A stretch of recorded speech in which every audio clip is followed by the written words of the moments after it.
नमस्कार मित्रांनो, स्वागत आहे तुमच्या सगळ्यांचं पुन्हा एकदा आपल्या युट्यूब चॅनलवर।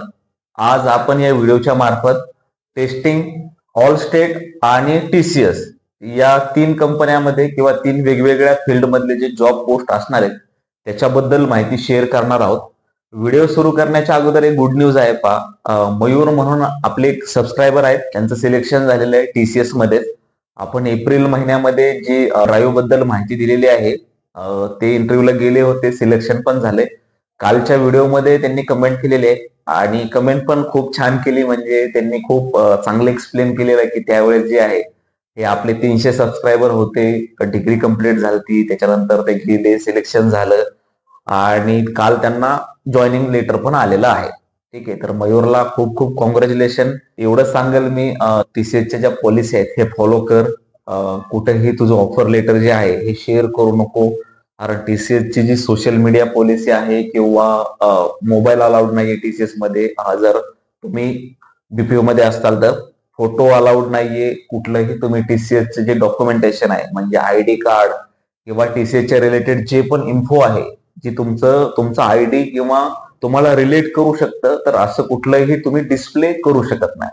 ठीक आहे, तर या गोष्टी फॉलो करा। तर खूप खूप अभिनंदन मयूर। अशीच आपल्याला खूप सारे कॅन्डिडेटला पण अशीच मदत करायची आहे। ऍटलीस्ट ज्या कॅन्डिडेटचं सिलेक्शन झालेलं आहे, म्हणजे पायल असू द्या किंवा मयूर असू द्या किंवा अजूनही भरपूर सारे जे कॅन्डिडेट आहेत ज्यांचं सिलेक्शन झालेलं ते कमेंट मध्ये सांगा। तर मला आता अशी अपेक्षा आहे, असं नका करू की आता सिलेक्शन झालंय मग व्हिडिओ आला तर इग्नोर करताय किंवा काय। ऍटलीस्ट तुम्ही तुमच्या फ्रेंडला, कलिगला, शेजारी किंवा जे तुमचे रिलेटिव्ह आहे त्यांना शेअर करत जा इन्फॉर्मेशन, म्हणजे त्यांनाही जॉब मिळण्यास, इन्फॉर्मेशन सर्च करण्यात मदत होईल। ठीक आहे, हा व्हिडिओ तुम्ही पहिल्यांदा पाहत असाल तर चॅनलला सबस्क्राईब करा, शेअर करत राहा। काय तुमचे सजेशन असेल तेही कमेंट मला विचारत चला। तुम्हाला माहिती प्रत्येक कमेंट पर्यंत आपला पोहोचण्याचा प्रयत्न आहे। TCS ऑल स्टेट आणि टेस्टिंग या संदर्भात आता आपण माहिती देणार आहोत। तर सुरुवात करूया टेस्टिंगसाठी, कारण टेस्टिंगसाठी पण आपल्याला खूप साऱ्या कमेंट आल्या होत्या। तर टेस्टिंग मध्ये पहा, ज्यांचं एज्युकेशन BCA झालेलं आहे किंवा BCS झालेलं आहे, कॉम्प्युटर सायन्स झालेलं आहे, ऑटोमेशन टेस्टिंग मध्ये जॉब डिस्क्रिप्शन काय काय आहे आता हे आपण समजून घेऊया। तर त्यांनी काय काय सांगितलंय टेस्टिंग मध्ये आपल्याला जी इन्फॉर्मेशन आलेली आहे, तर लोकेशन पुणे राहणार आहे पहा। नेहा यांच्याशी तुम्हाला कॉन्टॅक्ट करायचा आहे। जसं मी क्वालिफिकेशन सांगितलेलंच आहे, BCA, MCA, BTech जे झालेले आहेत कॅन्डिडेट ते एलिजिबल आहेत पहा। आणि ज्या कॅन्डिडेटला एक्सपिरियन्स आहे in manual testing, mobile testing, API testing, knowledge of software development and software testing life cycle, knowledge of agile methodology and scrum process, knowledge of bug logging tool, experience in developing documentation of test scenario and test cases, असे सगळे candidate यासाठी eligible आहेत। याच्यासाठी पहा, त्यांना ज्या कॅन्डिडेटला 2 वर्ष experience आहे असे कॅन्डिडेट रिक्वायर्ड आहेत। तुम्हाला जो ऑफिशियल मेल ID त्यांचा दिसतोय नेहा, तर तुम्ही त्यांना तुमचा जो अपडेटेड रिझ्यूम आहे हा तुम्ही त्यांना सेंड करू शकता, जे कॅन्डिडेटला 2 वर्ष एक्सपिरियन्स आहे असे। आणि जे फ्रेशर आहेत तर तुम्ही त्यांना एक मेल करून ठेवा, इन केस इन फ्युचर किंवा जर त्यांना फ्रेशर साठी रिक्वायरमेंट असेल तर ते तुम्हाला हायर करू शकतात ऍज पर तुमचा रिझ्यूम वगैरे पाहून किंवा कसा तुम्ही अपडेट केलेला आहे। इन केस जर त्यांना फ्रेशर साठी रिक्वायरमेंट असेल तर ते तुमच्याशी कॉन्टॅक्ट करायचा प्रयत्न करतील।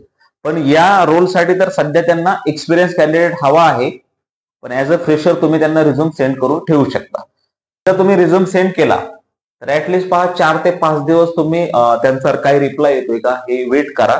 आणि इन केस जर तुम्हाला 4-5 दिवसाच्या नंतरही जर काही रिप्लाय आला नाही तर तुम्ही एनी अपडेट ऑन धिस असं म्हणून तुम्ही त्यांना एक टॉपअप मेल करू शकता। फक्त माझं हेच म्हणणं आहे की वारंवार मेल करू नका, ऍटलीस्ट फक्त एक वीक मध्ये एकच मेल करा, कारण इन केस ते जे रिक्रुटर आहे मे बी लिव्हवर असू शकतात किंवा त्याच्यामुळे ते रिप्लाय करू शकत नाही, बिझी असू शकतात। ठीक आहे, सेकंड जो जॉब आहे तर याच्यामध्ये पहा, ऑल स्टेट मध्ये जे रिक्वायरमेंट आहे त्याच्याबद्दल आता आपण माहिती सांगू। तर ऑल स्टेट पण ही एक इन्शुरन्स मध्ये डील करते पहा, आणि खूप चांगली कंपनी आहे, कंपनीची पॉलिसी पण चांगली आहे। US कंपनी आहे, US ला डील करते आणि सगळ्यात महत्वाचं म्हणजे ही पण एक प्रोडक्ट बेस्ड कंपनी आहे। तर खराडी, पुणे, महाराष्ट्र या ठिकाणी या कंपनीचं लोकेशन आहे पहा। आता त्याच्यामध्ये त्यांनी कशासाठी रिक्वायरमेंट आहे, काय काय जॉब डिस्क्रिप्शन दिले, आता आपण याच्याबद्दल माहिती घेऊया। तर ऑल स्टेट मध्ये जी त्यांची डिटेल आहे तर काय माहिती दिलेली आहे पहा, Allstate India is looking associate और senior associate for back office position. Back office साठी हा जॉब असणार आहे. कोणाकोणासाठी? तर याच्यामध्ये पहा, property and casualty, underwriting किंवा मोटर इन्शुरन्स प्रोसेस, याच्यासाठी ही रिक्वायरमेंट असणार आहे. Those who have 1 to 3 years of experience in only above mentioned process, please share your resume on. जो तुम्हाला ईमेल आयडी दिलेला आहे त्या मेल आयडी वर तुम्हाला तुमचा रिझ्यूम सेंड करायचा आहे. त्याच्यानंतर त्यांची आणखी एक महत्वाची नोट आहे, ती समजून घ्या काय.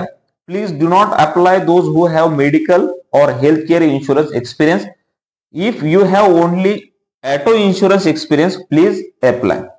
तर समजून घ्या, ज्या पण कॅन्डिडेटला ऑटो इन्शुरन्स किंवा प्रॉपर्टी अँड कॅज्युअलिटी मधला इन्शुरन्स एक्सपिरियन्स आहे किंवा अंडर रायटिंग मधला एक्सपिरियन्स आहे किती 1 to 3 इयर्स, असेच कॅन्डिडेट यासाठी अप्लाय करू शकता. तुमच्या लक्षातच आला असेल बा, ऑल स्टेट साठी ही रिक्वायरमेंट होती. आणि जी तिसरी कंपनी आहे तर ती आहे टीसीएस. आता टीसीएस मध्ये जॉब डिस्क्रिप्शन काय दिलेलं आहे, कोण कोण एलिजिबल आहे किंवा कोणासाठी जॉब डिस्क्रिप्शन आहे, कोण अप्लाय करू शकतं किंवा अप्लाय कसं करायचं आहे याच्याबद्दलही तुम्हाला माहिती देतो.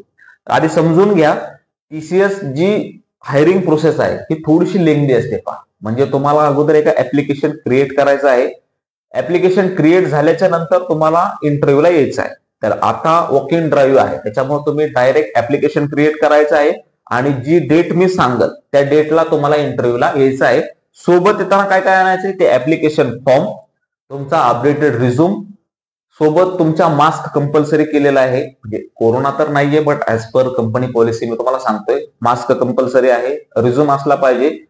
तुमच्याकडे लॅपटॉप नसला पाहिजे. ठीक आहे, लॅपटॉप वगैरे किंवा कॅमेरा वगैरे सोबत कॅरी करू नका. आणि जे पण डॉक्युमेंट आहेत, ठीक आहे, तुमचे एज्युकेशनल डॉक्युमेंट आहे त्याची सॉफ्ट कॉपी सोबत असली तरी चालणार आहे. म्हणजे हार्ड कॉपी तुम्ही नाही आणला तरी चालेल, पण सॉफ्ट कॉपी मेंडेटरी आहे. आता त्यांचं जे जॉब डिस्क्रिप्शन आहे ते पण सांगतो. आणि आणखी एक गोष्ट आहे पहा, म्हणजे तुम्हाला स्वतः तुम्ही जनरेट करू नका जे तुमचं रजिस्ट्रेशन आहे. जे कॅन्डिडेट आता याच्यासाठी इलिजिबल आहेत, तुम्ही मला इन्स्टाला मेसेज करा. त्याच्यामध्ये तुमची काय काय डिटेल लागेल, फक्त तुमचं नाव लागेल, तुम्हाला किती एक्सपिरियन्स आहे ते लागेल, तुमचा मोबाईल नंबर आणि तुमचा जो ईमेल आयडी आहे, पर्सनल मेल आयडी, ज्याच्यावर तुम्हाला मेल येणार आहे ऍप्लिकेशन फिल झाल्याच्या नंतर, तो मेल आयडी फक्त लागेल. फक्त अशाच कॅन्डिडेटनी मला इन्स्टावर मेसेज करा, कारण काल पण आपल्याला खूप सारे रिक्वेस्ट आलेले आहेत, ते मला एक्सेप्ट करता आले नाहीयेत. आता जी मी माहिती सांगतोय, जर तुम्ही त्या गोष्टीसाठी इलिजिबल असताल तरच मेसेज करा. आपण बाकीच्या कॅन्डिडेटला नंतर रिप्लाय करणारच आहोत. ठीक आहे, आता जॉब डिस्क्रिप्शन काय काय दिलेलं आहे किंवा इंटरव्ह्यूची डेट काय आहे, आता हे आपण समजून घेऊया. तर टीसीएस मध्ये जे जॉब डिस्क्रिप्शन आहे हे काय दिलेलं आहे हे समजून घ्या. याचं जे लोकेशन आहे हे पुणे महाराष्ट्रच आहे. हिंजवडी फेज 3 लोकेशन आहे पहा टीसीएसचं, टाटा कन्सल्टन्सी सर्व्हिसेस. आणि जो तुमचा रोल राहणार आहे, हा रोल राहणार आहे फायनान्शियल कंट्रोल एनालिस्ट. तर याच्यामध्ये काय काय स्किल्स असलं पाहिजे, तर स्किल्स त्यांना रिक्वायर्ड आहे R2R म्हणजे record to report, bank reconciliations, complex reconciliations. आणि जी डेट आहे इंटरव्ह्यूची डेट, तर ती आहे 2 जून 10 AM to 1 PM या वेळेत हे इंटरव्ह्यू चालणार आहेत. लोकेशन तुमच्या लक्षात आलं असेल पहा, कारण त्यांचे हिंजवडी फेज 3 मध्ये 2 लोकेशन आहेत, त्याच्यामुळे लोकेशन समजून घ्या काय आहे.